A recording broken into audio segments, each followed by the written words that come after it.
Hi, this is Mihnea. Welcome to Romanian Hub, the ultimate Romanian language learning portal. In this video lesson, we will look at another aspect of Romanian grammar. Hai să începem. Let's start. The definite article in the singular.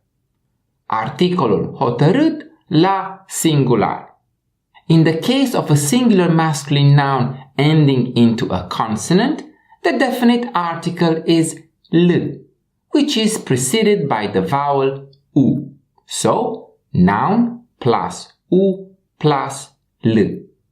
For example, bărbat, bărbat, man, becomes bărbatul, bărbatul, the man. We added u and l to bărbat, and thus we have bărbatul. Bărbatul a spălat vasele în timp ce se uita la televizor. Bărbatul a spălat vasele în timp ce se uita la televizor. The man washed the dishes while he was watching TV. In the case of a singular feminine noun, the definite article which is added at the end of the word is a. For example, carte, carte, book, becomes cartea, cartea, the book.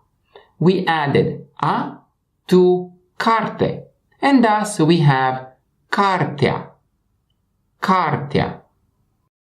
Copilul a pus cartea cu copertă roșie în ghiozdan.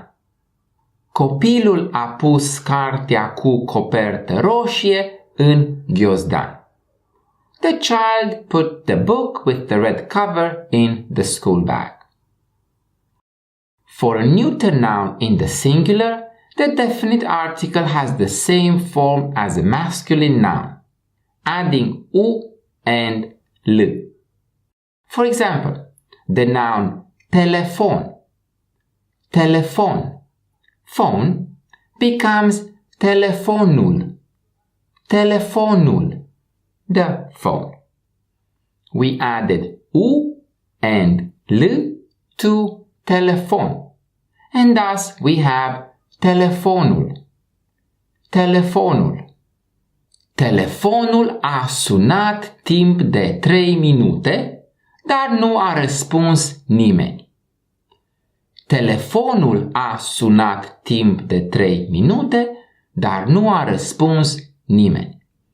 The phone rang for 3 minutes, but nobody answered. And that's the end of another Romanian language lesson. Now it's your turn. Make a sentence with one of the target words and post it in the comment section below. And don't forget to subscribe. In that way, you won't miss the next episode. Ciao! This is Mihnea, signing off from Beijing.